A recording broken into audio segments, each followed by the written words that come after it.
Hi, it's me, Maria Jelsi Adriana. Welcome to my YouTube channel. So for today's video, ibabahagi ko ang aking honest review sa mga earning apps na ginagamit ko. Kung gusto mong malaman, panoorin mo ang video na ito hanggang dulo.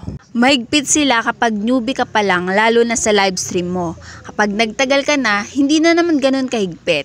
Isang beses pa lang ako nakapag-withdraw dito noong hindi pa nag-update.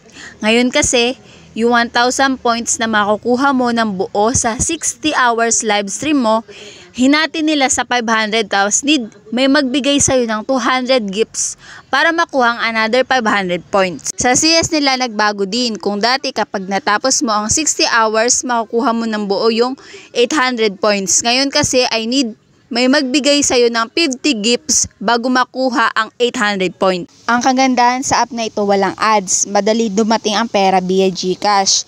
No need invite, basta gawin mo lang yung mga tasks. Walang tricks dito. Paghirapan mo kung gusto mo.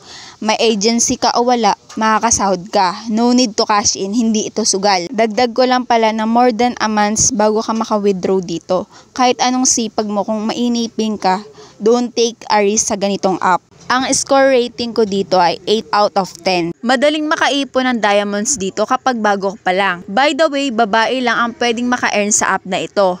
Makikipag-chat ka lang, then makakakuha ka na agad ng diamonds na pwedeng maging pera. Kapag may nag-chat sa'yo, need mo mag-reply kasi nawawala agad yung diamonds. Isang beses lang ako napag-withdraw dito tapos hindi pa buong 50 pesos ang makukuha mo kapag sa GCash. Matapos kong makapag-withdraw dito, naging madalang na ang mga nag-chat na may diamonds. Ang kagandahan dito, wala ding ads, no need cash in para maka-withdraw. Dagdag ko lang din na 2 weeks lang ako nakipag-chat bago naka-earn. Ang score rating ko dito ay 6.5 out of 10. Okay ito kapag newbie ka pa lang. Wala pang ads kapag nag-check-in at kapag nanood ka ng short drama. Pero kapag tumagal ka na ng ilang araw ay may ads na lahat sa check-in, sa short drama at daily task.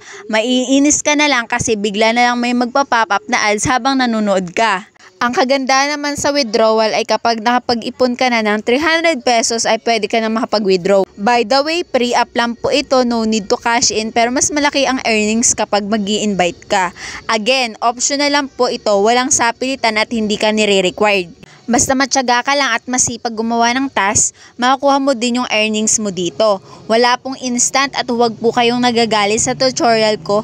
Ito na po yung honest review ko. Ang score rating ko ay 6 out of 10. Wala ding ads kapag newbie ka pa lang. Pero kapag nasa level 1,000 plus ka na, ay sunod-sunod na ang ads na lumalabas sa kada makomplete mo yung level ng laro. 3 beses lang ako nakapag-withdraw ng 5 pesos dito tapos tinigilan ko na. Hindi rin makuha yung ibang puzzle na may million consumption pero legit siya. Ang withdrawal pala nito, isang beses sa isang araw lang pwedeng makuha yung pera. Walang bawas at kung kailan ka nag-withdraw, yun din ang araw na darating ang pera mo. Malaki ang quota mo sa invites kaysa maglaro ka pero nasa sayo pa rin kung paano ang strategies mo. Ang score rating ko ay 7 out of 10. Super ganda ng earning app na ito para sa akin.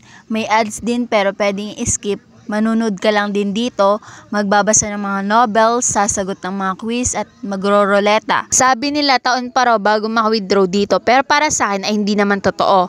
3 beses na ako naka-withdraw dito, legit 500 talaga makakuha mo. Pero 3 days pa bago dumating sa GCash mo. Basta matyaga ka lang gawin ang mga tasks. May invite din dito pero optional lang, walang sapilitan at hindi ka nire-require. Basta maabot ang consumption, pwede mo nang kuhanin ang earnings mo. Huwag ka lang mainip, sipagan mo lang palagi. Ang score rating ko ay 1,000 out of 10.